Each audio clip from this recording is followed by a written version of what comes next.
Hey, I'm on the edge of my seat here, back again with another brand new stream. And today is part 5 of my Like a Dragon Infinite Wealth walkthrough. And just like the previous part, this stream will consist of me reacting to a recording of me playing the game, which is sped up by 250%. This recording is also around 5 hours and 42 minutes. And this recording is made up mostly of 2 to 3 videos kind of spliced together to create one complete part. Part 5. And damn, we're about to see Danny Trejo. Okay, I say about to as if that's gonna happen soon. That is not gonna happen soon. That's actually gonna happen like an hour or so into this video, into my stream, of course, of me playing the game and all that. But the beginning of this is mostly just going to be me like encountering enemies and just kind of fighting them along the way. These streams are still kind of like in, let's say, the walkthrough path of I was still on vacation while playing on this game. Pretty sure like these videos which are happening right now is me like leaving the beach. But I did go to a beach, I did get sandy, I got to like just a huge improvement over like over Yakuza 7. Just like, I mean, I've already talked about it before, just how reactable like doing these sort of attacks like tend to be. You know, you hit an enemy, you can bounce off another enemy, but just like they just feel nice. They're just really snappy, cool. And here we're going to get introduced to like the new woman that also helps you like mod your bats and all that. So it seems like just moving forward, it's always going to be like some chick which Ichiban can date. I'm actually not 100% sure if you can even date this chick per se, but... And oh, I thought that was like a phone ring, but no, that's just like the little sub-story jingle. It's just super high pitch and it just sounded louder than I was expecting it to sound. But yeah, no, now we're introduced to the new upgrade system for bats, and maybe I'm just not seeing the full picture, but it seems a lot easier than Yakuza 7, because I remember in Yakuza 7 I could only upgrade my bat like 3 or 4 times, and then like all the other upgrades were like super hard, or I needed specific materials and all that.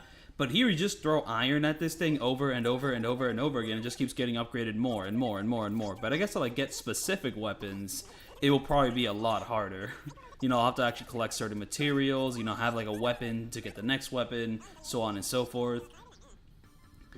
But I'm also just kind of like making an assumption here that the basic hero bat, like, you know, once fully upgraded, is probably the best weapon in the game. I don't know if there's a better weapon for Ichiban than that, because that's the way it worked in Yakuza 7. Basically, you had to like upgrade the hero bat to like its maximum value, and it's pretty much just the best bat in the game. I mean, yeah, for like quick, easy like upgrades, you could just get a new bat and it'll cost less materials, and it'll have more power like in the short term. But in the long term, fully upgrading that bat is just the best choice, especially if you want to get those like end game secret boss fights and all that. I actually haven't done like the true Millennium Tower Amon yet, and considering that my Yakuza 7 file is hacked to give all my party members like maximum agility, it would actually be really interesting to see if I can pull off a no damage of that, like, you know, super hard Joe Amon with maximum agility for every single party member. But considering that like those magical summons of Kiryu, Majima, and Saejima have to do like their summon attacks and also have to do like their blade kill attack, from what I understand, I'm pretty sure that stuff is like pretty much unavoidable unless you kill them before they do it. So it's not just that you need maximum agility for those fights, you need maximum damage, and you need to just really lay it on top of each other. But also I'm just wondering if it's possible on legend difficulty. Maybe I should just give it a go at normal and hard and see how that works out. And the glitch is happening to me again, where pretty much if I just let the video play out by itself, like in the bottom right corner, like Kiryu's like icons show up, but that's not showing up in the stream, thankfully. That's just kind of like a Steam Deck unique thing while running Windows and whatnot. Oh, you completed chapter 4. Well, you completed the Danny Trejo chapter, and in this stream I will be completing chapter 4, but I mean, I guess I don't want to get too ahead of myself. And here I look at the seals I have like access to and I decide to ignore all of them.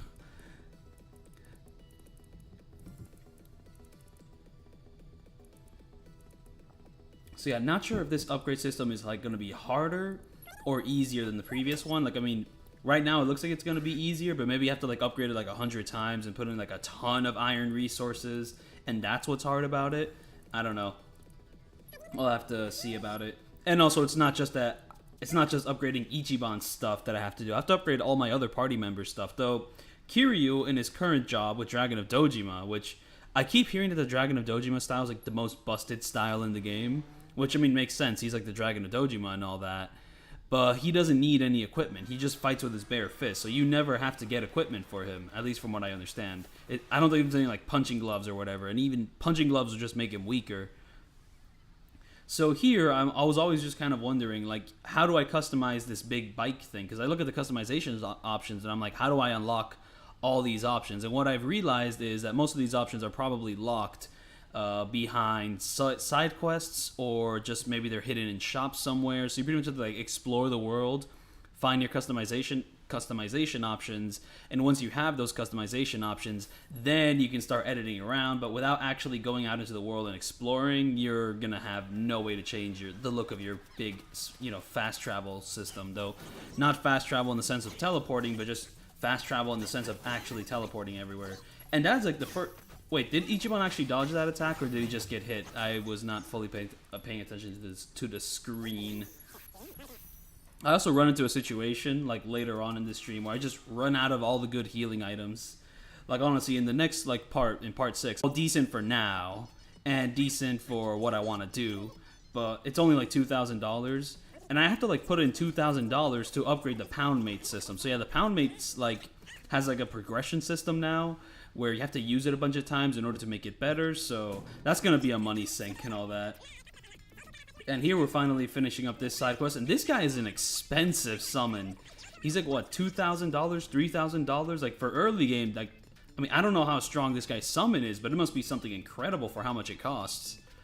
So I'm definitely gonna have to grind money if I want to keep using these summons, but I'm mostly interested in summons just for no damage purposes, though for certain really tough battles, they do come in handy. No, they definitely come in handy. There's a battle near the end of this video where I retry, like, and I'm just really happy that, like, getting these super good summons doesn't really require grinding per se, but it's just like a matter of doing certain side quests, which gives you access to pretty much a super great weapon, which all does cost money. In order to get more money, I'm sure you do have to grind. And this little gimmick, I just haven't seen this sort of gimmick in any other sort of side quest in this series, having to, like, just flick the stick up and down, left or right, spin it around. Like, some real silly stuff. I mean, Lost Judgment did kind of create a thing where, you can, like, raise the thing up or down in order to be super excited or super not excited. But stuff like this I have not seen in the Judgment. Kind of did something similar to this with the QTs and all. It would be awesome if I could record 1080p 60 FPS footage of it, but the only way to do that is to get the brand new Xbox, which I don't own. Which I do need a no damage. For one, I need to finish up my Resident Evil 4 streams, though I don't think that's going to happen until Ways is also out now.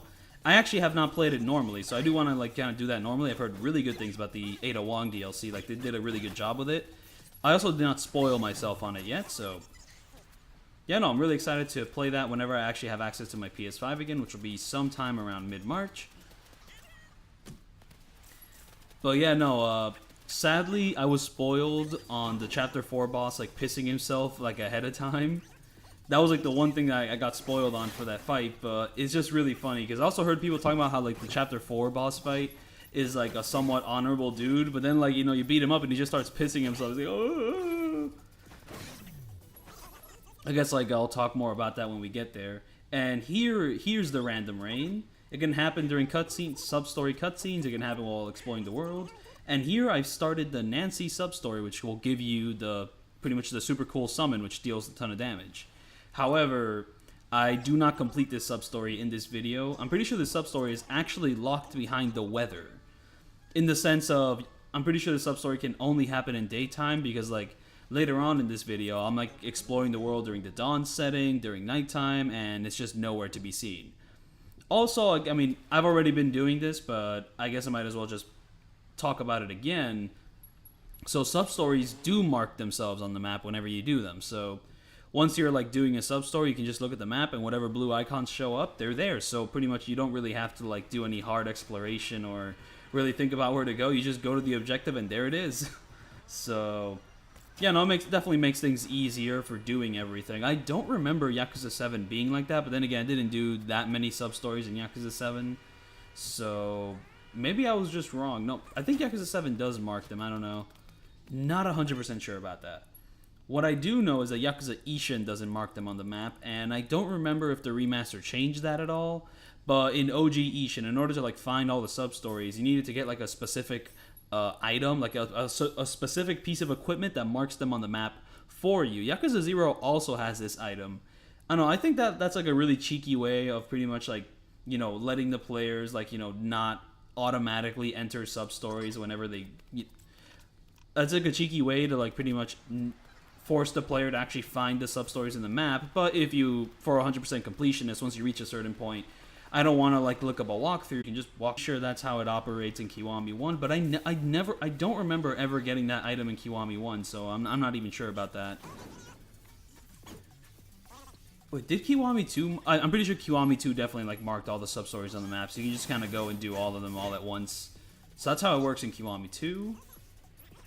But Yakuza 6 was a little bit more difficult. At least I remember it being a little bit more difficult. Like, the sub-stories didn't just automate. You have to, like, pretty much look at every single headstone, kind of, like, solve the little word puzzle, and pretty much figure out the password to find the place or whatnot.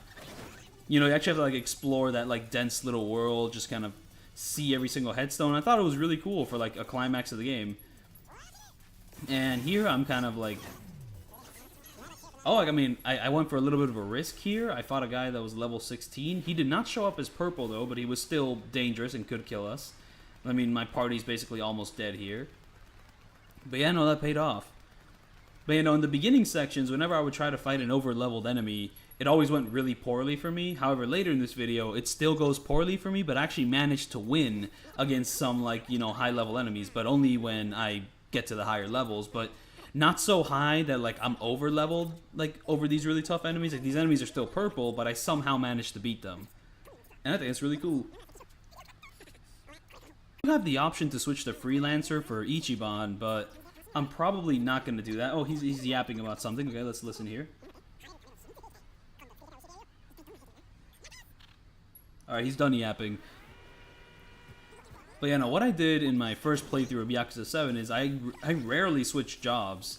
I don't know, like, I would usually just kind of keep the same job for most party members, and pretty much that's how I went about most of the game. I mean, mind you, when I wanted to do my no damage, but... Oh, here. Not sure if I end up actually succeeding here. I think I might just end up quitting just because this dude deals so much damage, and... Holy shit, wait. My party is doing terrible at the moment. There's no way I don't quit this. It's like this game gives me like a false sense of hope and before actually fighting them, so, you know, I just lost that money. That money is gone forever unless I want to reload a save, which pretty much puts me back like 20 or 30 minutes or so. I mean, honestly, I'm really glad they only took like $200 because I remember like in Yakuza 7, if you lost, they just took all your money. While here, that's just not happening. They didn't take all of it. They only took 200.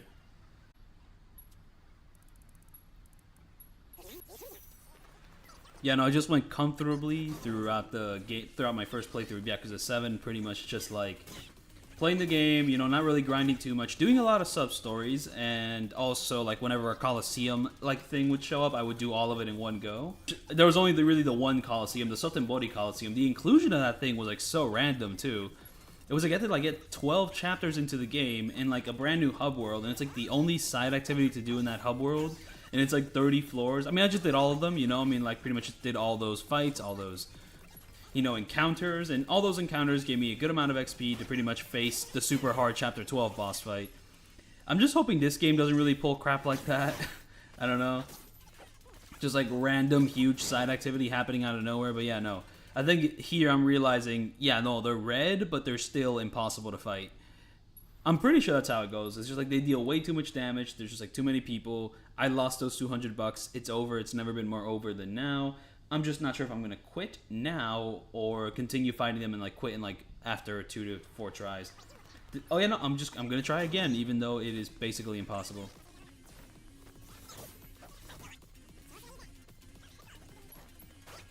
You know, because there's like, oh my goodness, yeah, there's like 6 of them all at once. And whenever you kill a certain number of them, this guy can just summon more after a while.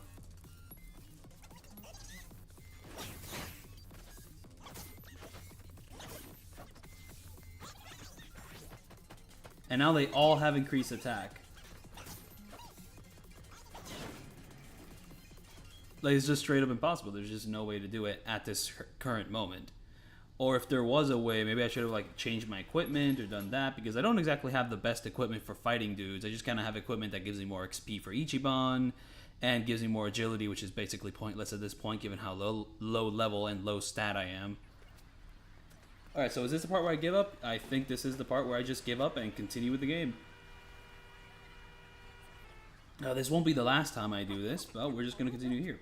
And then boom, we get to fight this guy again. Not sure if I've played the Sujimon game in this walkthrough series yet, but I've already played it, and honestly, I'm not a big fan. I guess the way I see it is that this game already has a turn-based combat system, and it has a really fun one. So, pretty much having a minigame that's just like, hey, here's turn-based combat, but worse.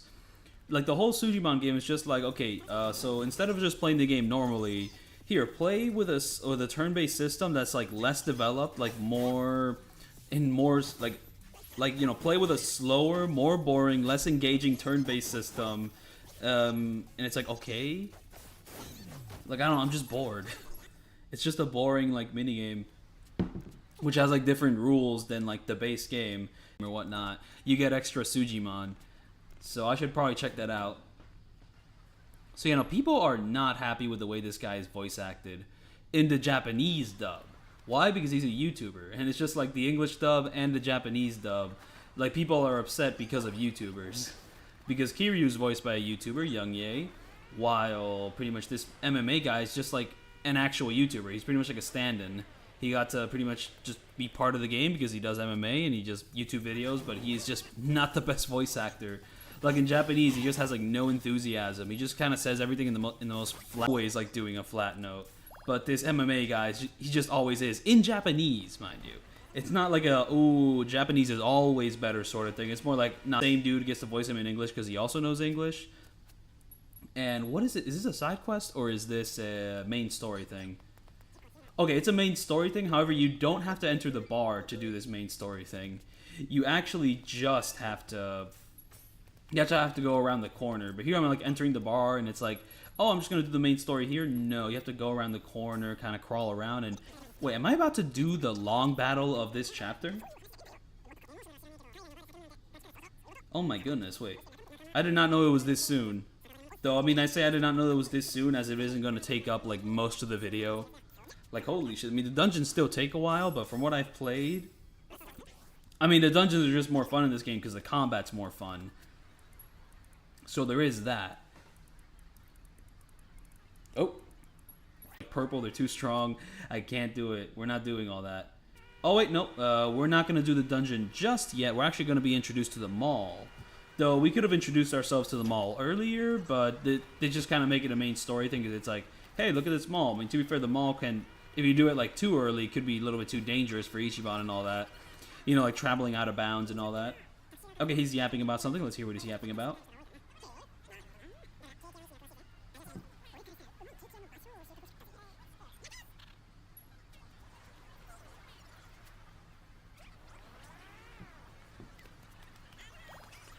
So, you know, I have to, like, you know, get on the thing, get off the thing to say hi to everyone. And yeah, there's a lot of people to say hi to. Because we've never been here before. I mean, it's a mall. There's going to be a ton of people. Animals, too. There's the green macaw. So we're just going to give it, like, a little... Wait, what is it called? Captain G. It's probably called Captain G because he's green. You know, just a Foley for those... Very, very silly. It's throwing me off. So yeah, so here is where you would buy a rocket launcher, and now that I'm re-looking at this, oh, that is only $100. I actually should stock up on that whenever, for like the next part of the game. Because basically the way to pretty much no damage early on is just to like stock up on like super strong like throwables and all. 100 damage, you know, like you could just shoot a couple of those and like quickly launch yourself into the next phase of the fight, you know, by having all the party members attack and have someone throw a rocket launcher. Like, you know, it's some real serious shit, you know what I'm saying? I mean, that's the way Dr. W did it in Yakuza 7. Where basically, like, for the first couple boss fights on, like, a new game or something, on normal, mind you, on normal. Yeah, no, I'm about to be introduced to the whole Sujimon thing. So, main story-wise, I'll be introduced to that, but we're about to do this side quest first. And the way the side quest is set up is pretty fun. It's, like, on a pretty elaborate, it has, like, this whole little mini-game. You have to, like, do, like, an exploration thing in the mall. I really like it. I don't know, just basically playing a little escape room, but you know, in real life. No, in virtual life. So given that these games are pretty like touristy, I guess like doing. I don't know where the fuck I'm going with that. It's just that like, since these games do kind of have like a touristy vibe, you know, like you can go into first person, look around. I guess like doing sort of like VR activities in this world would be pretty fun, like kind of in a VR escape room or whatnot. Now that I'm thinking about that, VR chat definitely has like some sort of escape room server. I'm sure of it, and that does sound. You can just kind of play with the whole keyboard and mouse and all that. And oh, the stream has no data at this point. That key.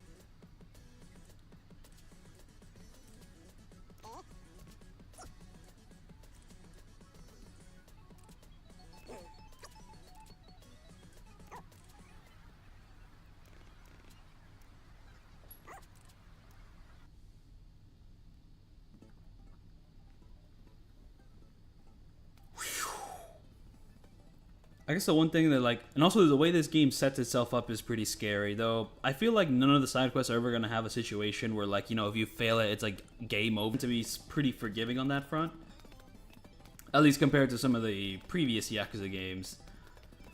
But you know, like the setup is still like, you know, if you don't get enough points, you're not gonna get the best prize. Like, whoa. So you know, you're like, and also there's like a time limit. You don't want to like rush it because if you get caught by an enemy, then like, you know, it's just over for you. Because even if you win, you still lose time. And also like I did like zero research before doing this minigame. Honestly, the fact that I got like all the answers of the things I interacted with correct is like complete luck, because I had no idea what I was talking about like most of the time. Pretty much just playing a game of probability. And here it's like, I mean, without the minimap, you're basically like defenseless. I mean, you could always use your eyeballs, per se, but it's just like your eyeballs aren't good enough to like catch the enemies like coming in out of a corner somewhere.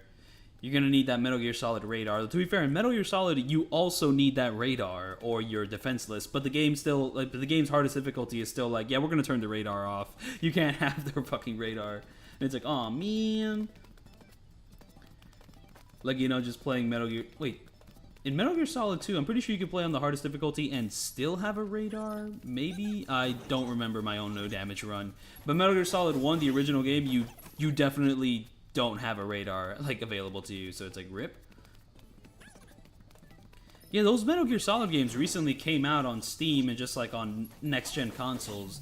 And I've heard middling things about those ports, but I'm just glad that they exist. Honestly, I think the only one I'm really going to hop on if it ever comes out is maybe Metal Gear Solid 4, because just that game runs like complete doo-doo caca. You know, like 20 frames, 30 frames. So if a version of Metal Gear Solid 4 comes out that actually runs at 60 FPS and isn't bad, that would be incredible. I mean, mind you, it's still going to be mostly cutscenes and all that, but it would just be fun to play that just for how smooth the performance is going to be. But yeah, no, I got a password for like a red safe or whatever, or like a red computer or whatnot. And sadly, I thought the red room, that little red room there, would have that red stuff. But I go in here and there's an invisible wall that doesn't let me inside the building. Though I guess if this little sequence like allows you, if this little sequence here allows you to pretty much enter every single building, it would just become all the more confusing, especially with the huge time limit you have. And here I'm just trying to reach the exit because I just don't know where that red thing is going to be. So it's just like, I need to get out of here, man. I need to go, I need to go, I need to go, I need to go. And what I did not know is that once I reached downstairs here, that would automatically end it. Though, to be fair, if there was like more encounters downstairs, that would be very complicated. And here we have the little like End of Evangelion. No, not this doesn't happen in End of Evangelion. This happens in Neon Genesis Evangelion. Because Evangelion basically has two different endings, but the two different endings mean the same thing. It's just that like Neon Genesis Evangelion, they kind of did it in a way where their budget was limited, but they still wanted to end on a hopeful note. You know, just kind of like wrap up the themes of the series. Well, End of Evangelion is like, I want to redo this ending, but it pretty much just still ends on the same message. Just, it takes a bit of a different path to get there, but it's pretty much, in the end, it's still the same ending of sorts. But yeah, no, that was referencing Neon Genesis Evangelion, because that's the one where he goes, congratulations, congratulations, congratulations. But yeah, no, we are in Chapter 4. We are in the ghetto where we're about to be. Actually, I'm not actually not sure how soon that's gonna be. I still have to do the whole Sujimon tutorial, and it's just like, I don't know. I guess the whole idea of the Sujimon like side quest thing just kind of annoys me. Just like, I'm gonna have to like go outside. I'm gonna have to recruit my Pokemon or whatever, my Sujimon. I'm gonna have to like grind them to a good level to to beat up like the later sections. Though if it's a decent money grind, I guess I might as well do it. And also I'm pretty sure it's also related with the side quest and all that. And I'm sure doing it will give me like many nice goodies and equipments and all that. But also like I don't know. It's just like it's kind of slow, and the mechanics are just kind of like unsavory per se. Like just this game did such a good job updating its like basic turn-based system, you know, and its main combat scenarios that I don't want to play a side quest where I just play a worse turn-based game, you know? Like, ugh.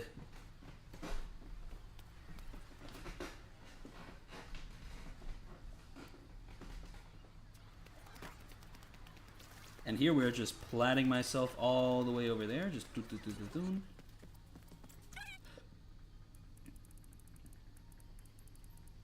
and here's a bunch of weapons for classes I don't have.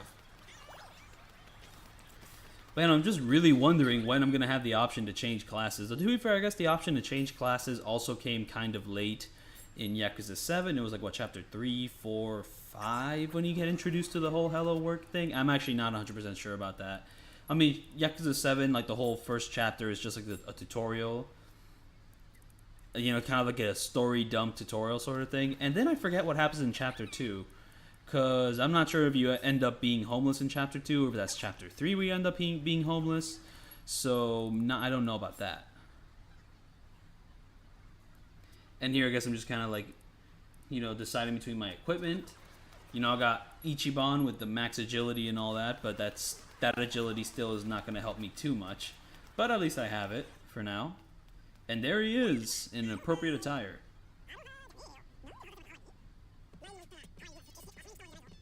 I'm actually wondering if I can understand what they're saying if I play in dub and pretty much speed it up to 150%. But to be fair, they're always gonna have subtitles, so I can always just read them. But I'm just wondering if I can like listen by ear.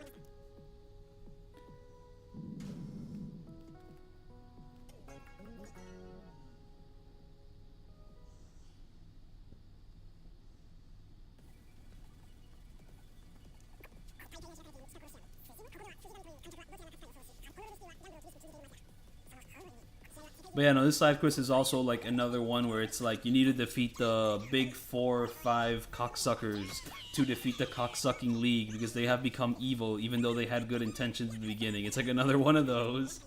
I mean, I don't even hate it, honestly. It's a good little format. You know, you have like 4 or 5 big dudes and you have to take down the big dudes. But, you know, it's just, it happens in every single Yakuza game.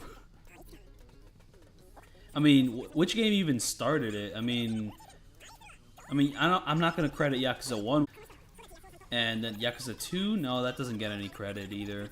Yakuza 3, there's the assassin minigame stuff, which actually is, I really like that. I mean, it doesn't show up in every single Yakuza game, but in certain Yakuza games, there'll be sort of like a hitman, you know, you have to get a bounty, hunt them down, and then kill them. I actually like whenever it shows up. I mean, Yakuza 3, it was fun, even though not all the fights in that mode was fun, but just like, I like doing that mode. I like hunting people down. I get money, I get XP. It's really fun. And then the next time that little assassination thing shows up was like, what? I mean, you know, Kenzin had a bounty system too. That was fun there as well. Ishin has a bounty system as well. I never actually completed that side quest with Ishin because it was just a little bit confusing whenever you had to like hunt people down. I don't know. Fist of the North Star also had it, and it was really fun there as well. It had a neat little story too. And then from there, not sure where it showed up again. Not sure if Yakuza 7 ever had a mode like that, and I don't think it did. But then for like the big, you know, 4 or 5 evil people, you have to kill them, sort of like side story thing. I think I'll have to like maybe credit Yakuza 5 with that, because you know there's like the taxi minigame where it's like, you know, the last fight of Yakuza 3 Hitman was hard as fuck.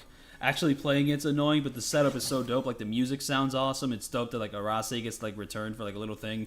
Ooh, you know what was really cool in like the Hitman missions in Yakuza 3 is that one battle where you fight